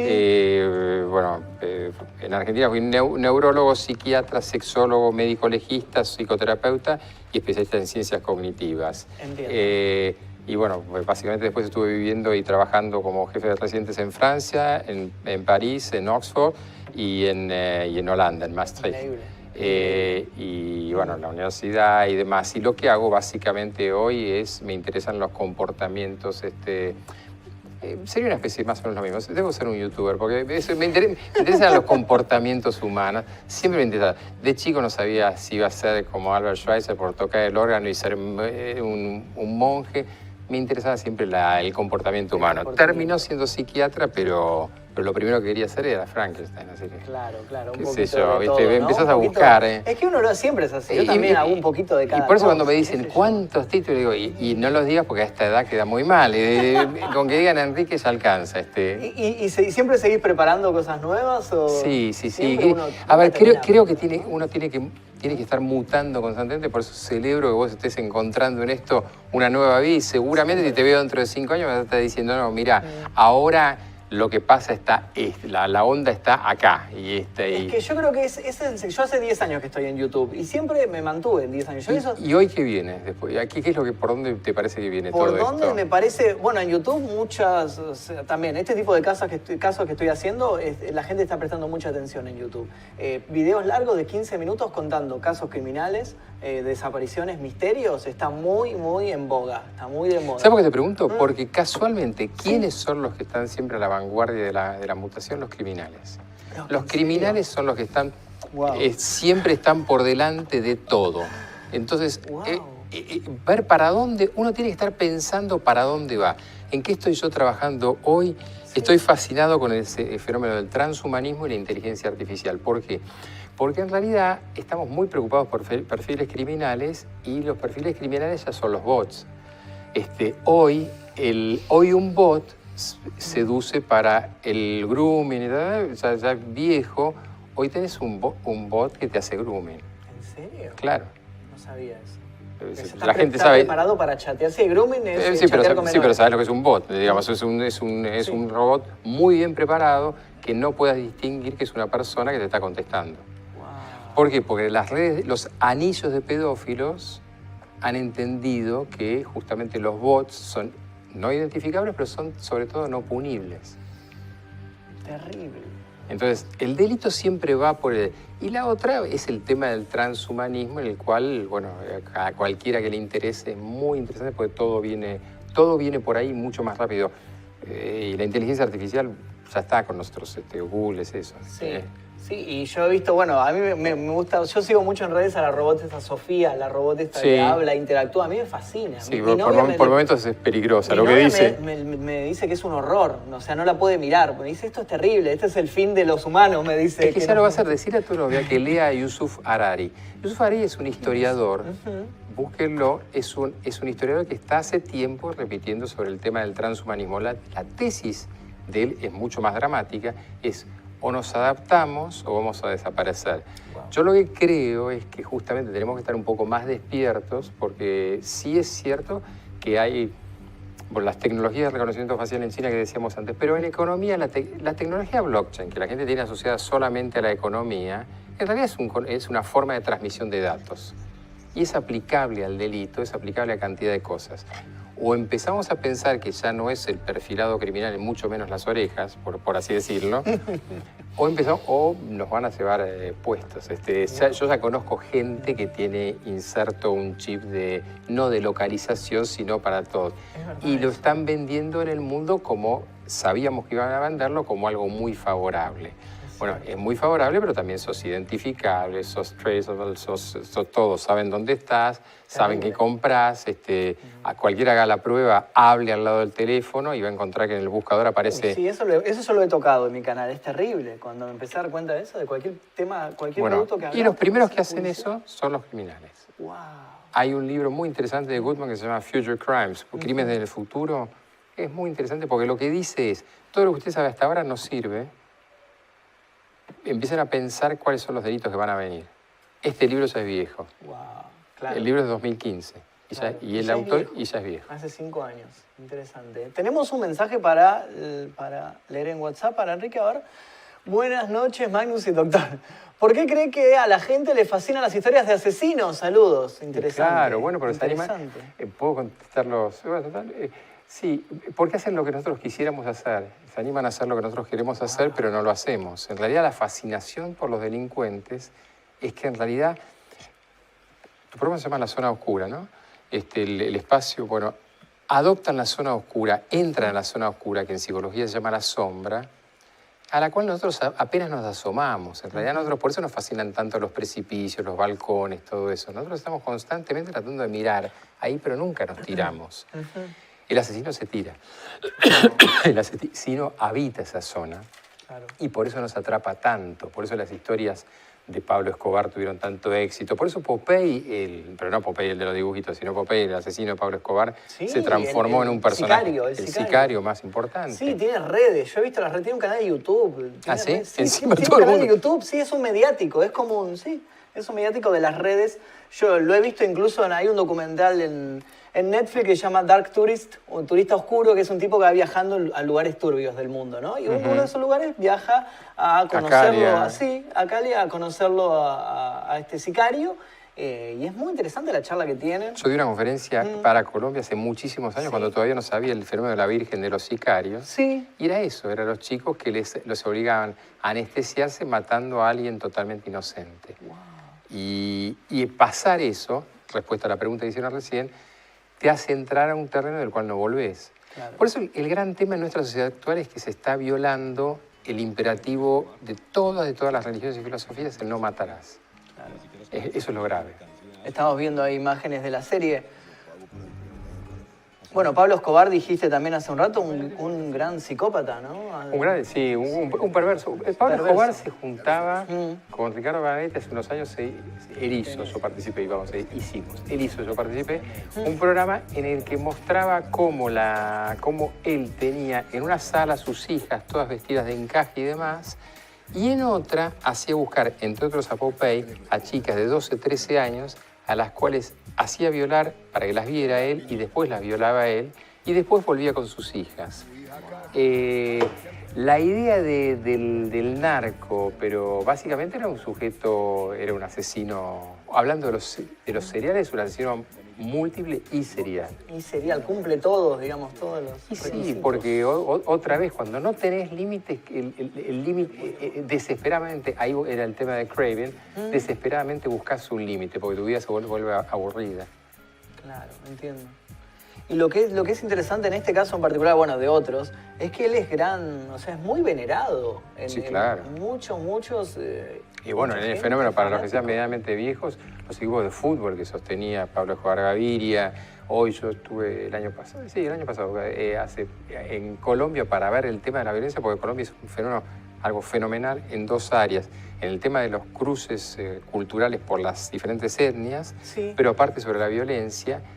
Y uno de los temas es que tuvieron que incorporar a la gente de los diferentes lugares sin criterios morales, lo cual generó bastantes cuestiones, no solamente a los narcoterroristas, sino a la gente que venía justamente de los grupos de Escobar Gaviria. Porque si no, no eran parte de la sociedad, es decir, era un sujeto muy venerado. Muy venerado por todos. Y otro caso que también tenemos para hablar el día de hoy, también asesino que se convirtió en película, es el caso de Robledo Puch, el Ángel. Yo tuve la causa de Robledo Puch. ¿Estuviste? No, sí, yo tuve justamente. Porque Robledo Puch pedía la excarcelación, o sea, estaba pasada. Sí. Y cuando lo teníamos que ver en la parte médica, llegaba y a mí al menos me tocó 3 veces. Tuve la suerte de tener el expediente de él, el mega expediente de él. Y después no iba porque se aburría, se volvía a poner, se volvía a amigar con su novio y se quedaba en la cárcel. Después empezó a pedir activamente, pero el caso de Romero Puig, vos sabés que es interesante porque es tomado por Osvaldo Raffo, que fue la persona con la que yo di el examen de médico legista, que lo califica de un psicópata irrecuperable, esto y el otro. Y Robledo sale del juzgado diciendo, yo voy a salir y los voy a asesinar a todos. Al no tener, esto generó tan impacto en esa época que el tema final es que Robledo, que en realidad seguramente era un esquizofrénico incipiente, hoy tiene una esquizofrenia paranoide hiperflorida, totalmente perdida, claro. No va a salir nunca porque no tiene sostén ni familiar ni nada. Mira. Pero la historia de Romero Puig, quienes vieron la película me la contaron y no tiene mucho que ver, pero un personaje interesante para la época. Claro, muy interesante. Claro. Sí, muy interesante también.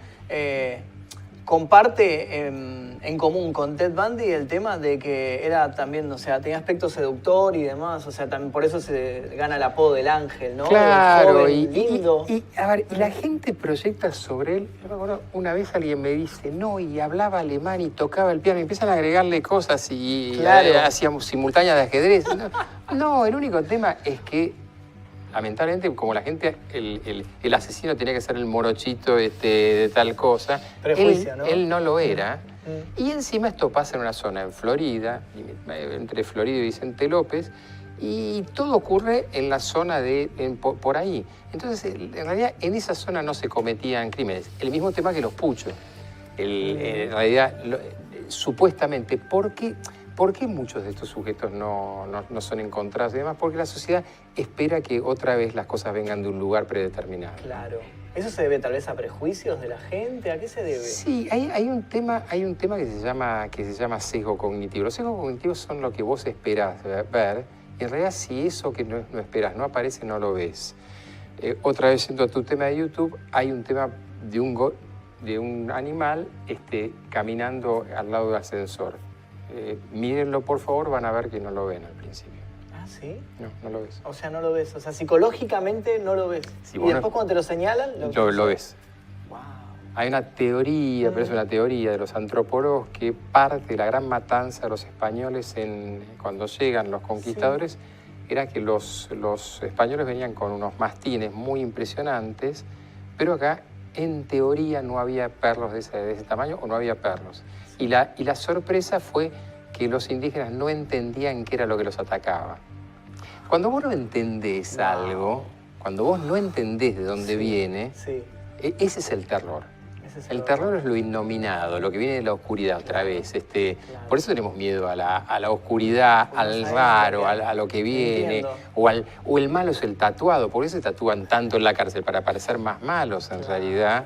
Porque eso va a hacerlos más malos.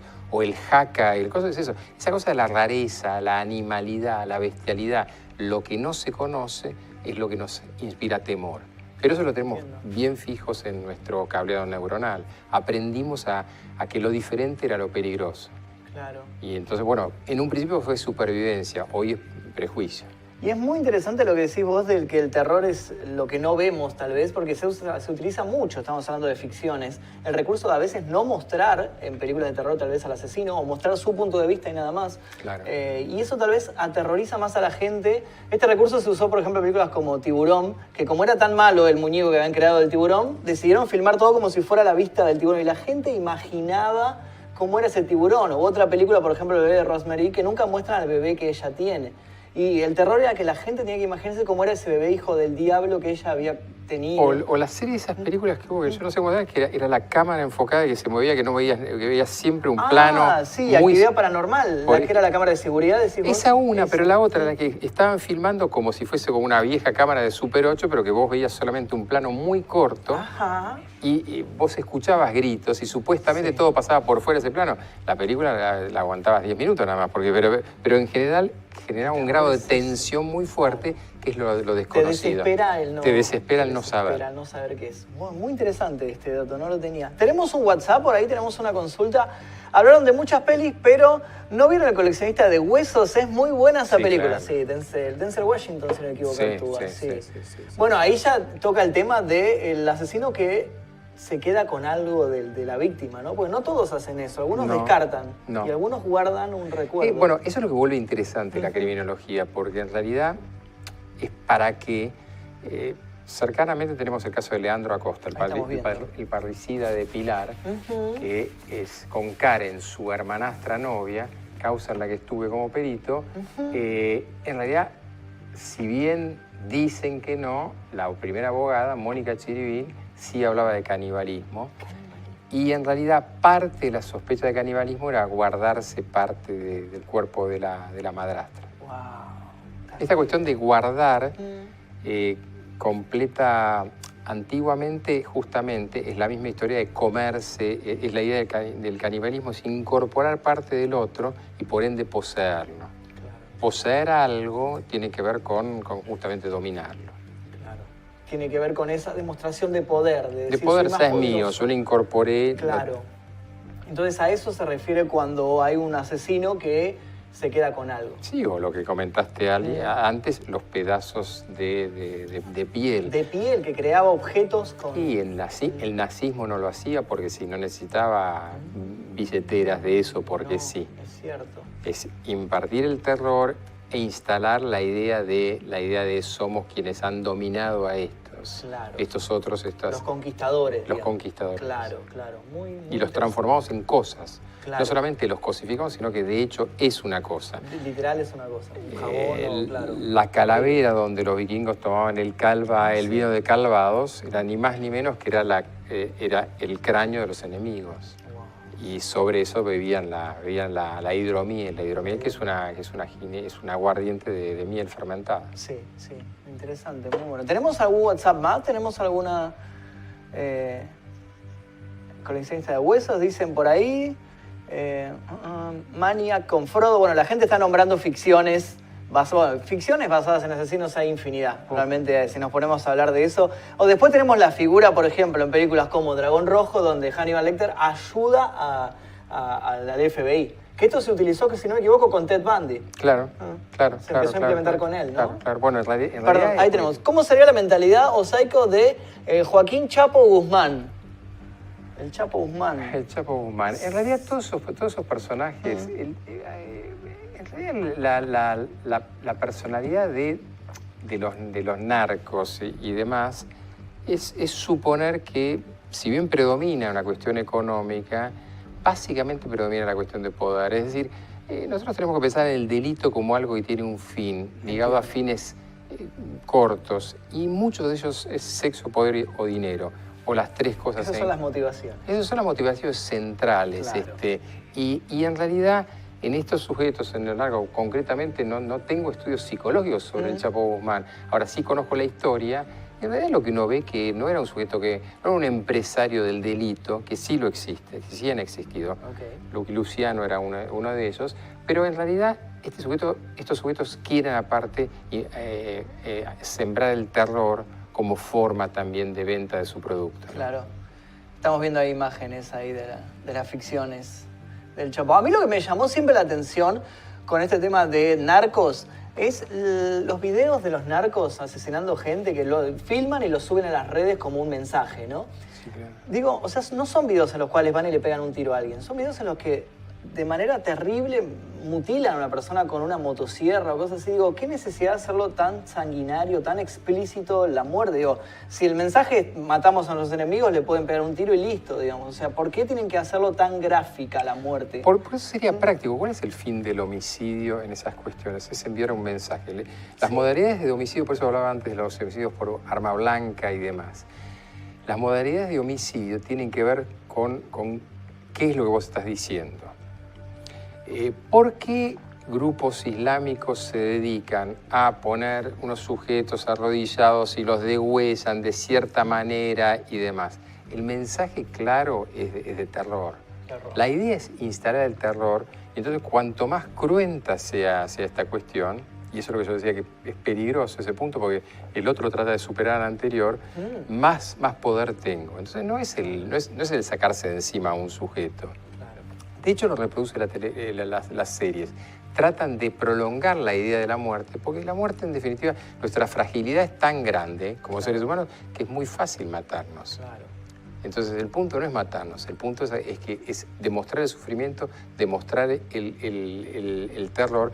Y por eso tantos episodios en que la tortura es lo central, no el homicidio, y las series en las cuales vas a morir lentamente, no te daremos el derecho a... Mientras que el seppuku oriental japonés era matarse, y punto. Claro, entiendo. Tenemos un mensaje ahí marcado que dice: Magnus, querido, Nietzsche dijo que cuando miras largo tiempo al abismo, el abismo también mira dentro de ti. Preguntale a... Ay, perdón, se me fue. ¿Podemos volver? Ahí está. Preguntale aquí que cómo hace para convivir con toda esa información. Vivencias, experiencias en casos tan abrumadores e inquietantes. Debe ser difícil. No es difícil. Es fascinante porque es el alma humana, ¿no? Claro. En realidad es fascinante porque realmente, a ver, yo, aunque parezca insólito, tengo el último libro publicado que se llama Derecho a la Felicidad, no se llama Derecho al Crimen. Es decir, yo creo que básicamente tenemos que ser sociedades que comprendan su capacidad de violencia para desarrollar nuestra capacidad de ser felices, de ser plenos. Ahora, en realidad, el punto es que somos sociedades que huyen de nuestra sombra, que estamos huyendo de nuestra sombra, y por ende la sombra nos termina por atrapar, que eso es lo que decía Nietzsche. La mirás, pero te vas, en lugar de entrar, incorporarla, y esa es la forma de dominar tus propios aspectos destructivos. Es decir, todo el mundo tiene que entender que el asesino no es el otro, que el asesino en parte es uno mismo. Y eso te permite entonces empezar a generar otras cosas. Claro, entiendo. Por ahí estaban preguntando por ahí. ¿Viste la película del Joker? ¿Tuviste oportunidad de...? Desde un punto de vista tal vez psicológico, ¿cómo se puede analizar ese personaje? Hubo una mezcolanza creo que con mala auditoría médica, porque lo hicieron parecer como una parálisis pseudovulvar, que le preguntaban algunos medios, tiene una risa medio rara. La parálisis pseudovulvar es una atrofia cerebral, pero en realidad es un sujeto que básicamente la idea es que la enfermedad mental, creo que hicieron demasiado hincapié en algo que a los psiquiatras no nos gusta mucho, que es estigmatizar al enfermo mental como un delincuente. Y creo que y en realidad el delito está subrepresentado en la enfermedad mental. Es a la inversa de lo que la gente cree. Okay. Es la idea que el enfermo comete delitos, no. Que muchos sujetos que cometen delitos, obviamente, vamos a decirlo en términos psiquiátricos, están tronados, es otra historia. Pero no quiere decir que tengan una patología y demás.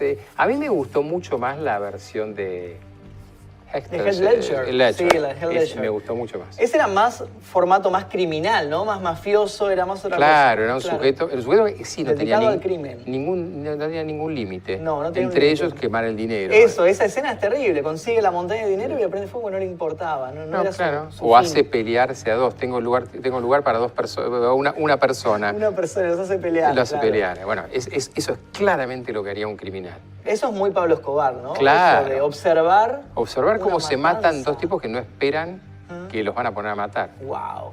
Tenemos un WhatsApp, puede ser por ahí. A ver, quisiera saber qué opina acerca de los asesinatos que se realizan como sacrificio o ofrenda hacia alguna deidad.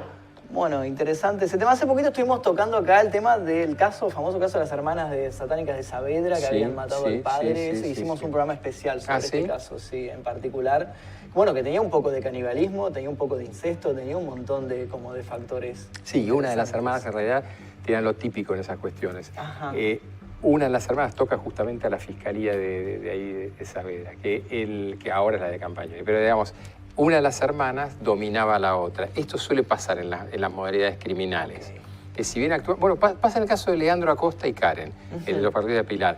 Leandro obviamente es el que aparece como implicado, pero quien lo moviliza, y por eso hoy Karen está imputada también, es Karen, tratando de salirse de esto. Entonces esta historia de dos ejerciendo sobre la debilidad de uno, en el caso de las dos hermanas, Una era artífice de la movida respecto a la otra también. Claro, la otra, claro. Esto extendido es lo que pasa en las sectas. Es bastante interesante. El caso Waco, el caso Jim Jones y demás. Que un son líder casos, ordena el suicidio masivo. El suicidio masivo, y en Waco es entender que hay que salir a defenderse frente a todo. Bueno, las sectas, el tema de las sectas es algo que tampoco le prestamos mucha atención en nuestro medio.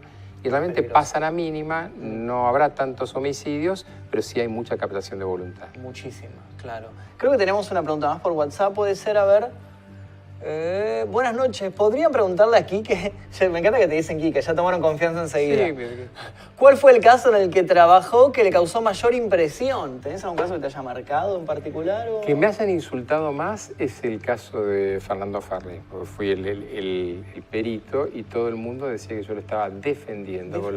Con lo cual, y en realidad, ¿por qué lo tomo? Pues por una pasión hollywoodense. ¿Dónde iba a haber en qué parte del mundo iba a haber un CEO de empresa que asesinaba a la esposa? El caso es fascinante porque tiene algunos ribetes que no se pueden develar respecto a la relación entre ambos, pero Fernando Farley venía hace mucho tiempo con problemas mentales, pero al mismo tiempo aparece en un momento en que la fiscal tenía que, de alguna manera, lavar su reputación, y es uno de los primeros juicios por jurado también. Entonces, hay muchos elementos, digamos, pero espectaculares. Justamente el caso de Leandro Acosta, de los recientes puede ser eso, de los históricos, el caso de Robledo Puig, el caso de Arce con Galeano, Rosana Arce, que fui perito.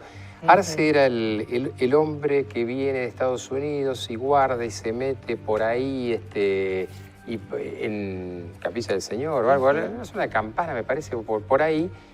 Y Rosana Galeano era una chica joven y demás que él la toma como su trofeo. Claro. La madre de él era el motor de todo esto.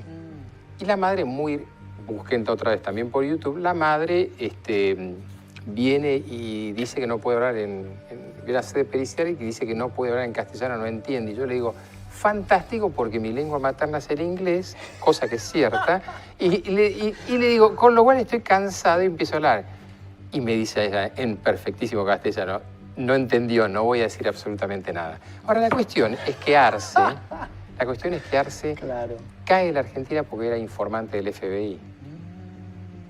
Y la desgracia es que Rosana Galeano no estaba enterado que Arce no era un tipo tranquilo, sino que era un tipo que estaba guardado, no se lo podía azuzar mucho.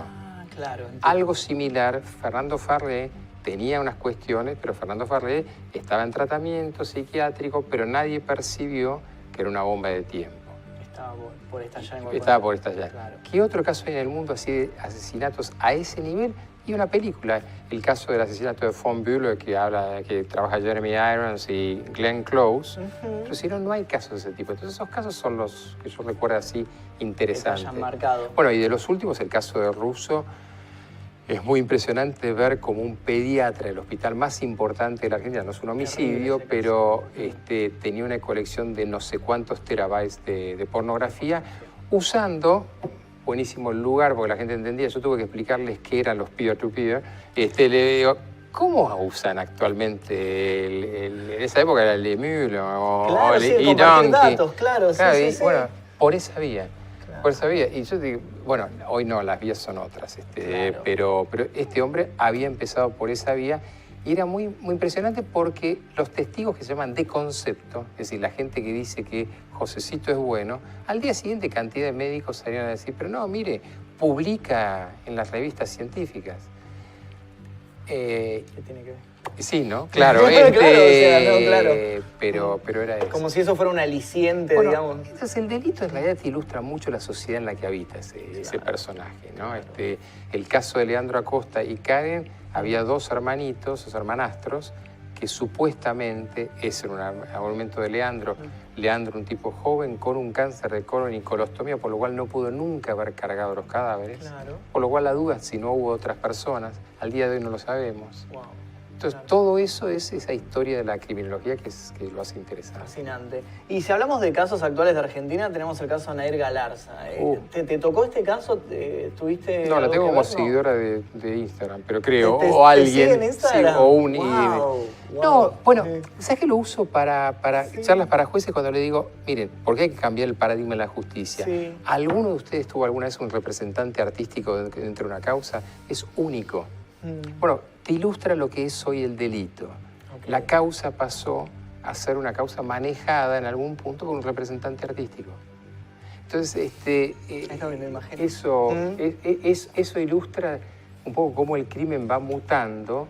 Claro. Y cómo de golpe también es cierto que hubo que exponer a una mujer, es cierto, la asesina por detrás y demás, pero tuvo un grado de agresión por parte de la gente muy superior al esperable. Sí. Cercanamente tenemos el caso Iggy, una chica lesbiana, mujer lesbiana, que asesina,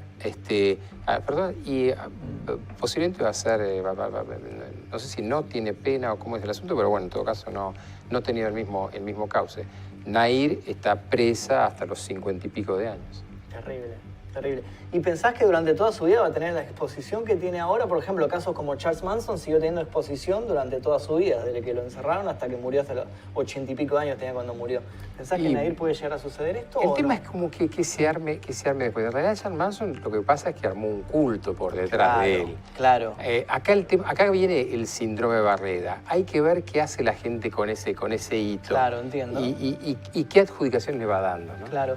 Una última pregunta y después vamos cerrando el programa. ¿Qué opina Quique sobre Hobbes, que postula que el hombre es malo por naturaleza, y sobre Rousseau, que dice que el hombre nace bueno pero se corrompe por diversos factores como la envidia? ¿Adhiere a alguna de estas posturas? Posturas filosóficas muy clásicas, bastante conocidas. Es que yo creo que son esas, son clásicas y eran lo que... Yo diría que por qué hay que leer los libros y luego tirarlos, porque en realidad hay que hacer el propio concepto, ¿no? Sí. Y que si hoy estamos hablando de transhumanismo y demás, sí hay que leer los clásicos. Y bueno, entre los casos, Rousseau y la teoría del contrato social no puede no ser leído. Hay que leerlo porque hoy tenemos la ruptura del contrato social. Ahora, no entender que nos está corriendo por delante otros problemas mucho más importantes, es otra cosa. Es otra cosa. Muy, muy interesante. Bueno, vamos cerrando el capítulo del día de hoy. Muchísimas gracias, Enrique, por habernos acompañado. La verdad que interesante.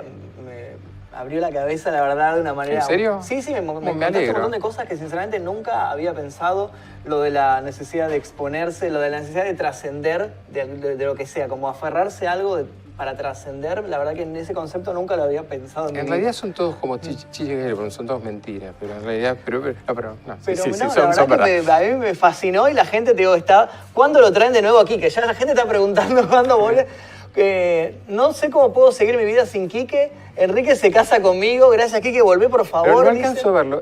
Pregunta, dado mi orientación sexual, que es heterosexual, ¿preguntan hombres o mujeres? Son hombres y mujeres, hay de todo. Bueno, en realidad, o sea, tienen muchos nombres que son... pero no sabemos No tampoco. sabemos. ¿Qué pregunta la mía, no? Porque también, pero algunos son Nico Villa, Juan, pero otros se llaman... No, Nico Villa, Juan, por el momento paso. Pero otros tienen nombres... Belulita Gamer dice Quique, no te vayas. Una que se llama Creo que esa es tarde. Migua, claro, ya estamos cerrando. Ya nos corre el reloj. Migua tiene un nombre japonés, una chica dice, yo soy hombrecito pero tengo pochola. Bueno, también, claro, por supuesto. Te felicito porque todavía no te he superado. Pero... Claro, Quique, no te vayas, dicen por ahí. Soy lo que quieras, dicen por ahí también. Bueno, pero está bien. Belulita dice, casate conmigo, soy mujer. Bueno, igual cosechaste fanáticos entre hombres y mujeres. Eso es bueno porque prontamente nos lanzaremos a la política después de esto, ya que tenemos tantos resultados. No sé cómo ves una fórmula. Puede ser, me parece ¿Por qué lo hacemos? Hagámoslo. Hemos visto a cada uno que sí, la verdad ¿por qué uno no? ¿Por qué sí? Yo me lo pregunto todo el tiempo, Todo el tiempo. No somos motonautas, no somos nada, pero somos youtubers. Claro, sí, de las redes, así que tranquilamente podemos competir ahí con otros. Con otros, seguro. Pues síganlo a Enrique, tenemos ahí @Enrique de Rosa en Instagram y en Twitter también. Síganlo.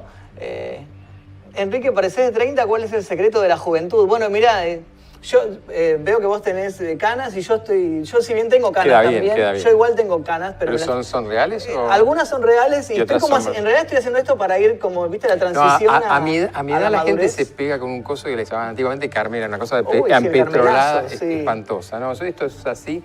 Se fue transformando de rubio a esto. Claro, bueno, yo estoy haciendo esto para pasar la transición que sea como, viste, más gradualmente. Yo tenía el pelo rojo hasta hace poquito, pero ya a los 35 ya pienso ya más, viste, en la madurez.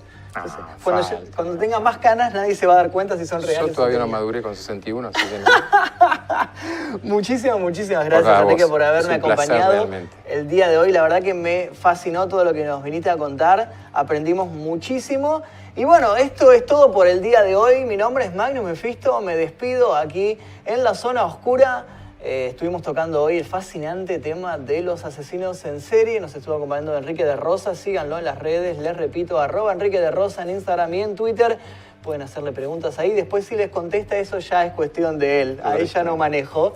Pero bueno, nosotros nos veremos seguramente este jueves a partir de las 22 horas. Tenemos un nuevo programa dedicado a lo paranormal este jueves. Así que hasta el próximo programa y tengan dulces sueños si es que pueden dormir.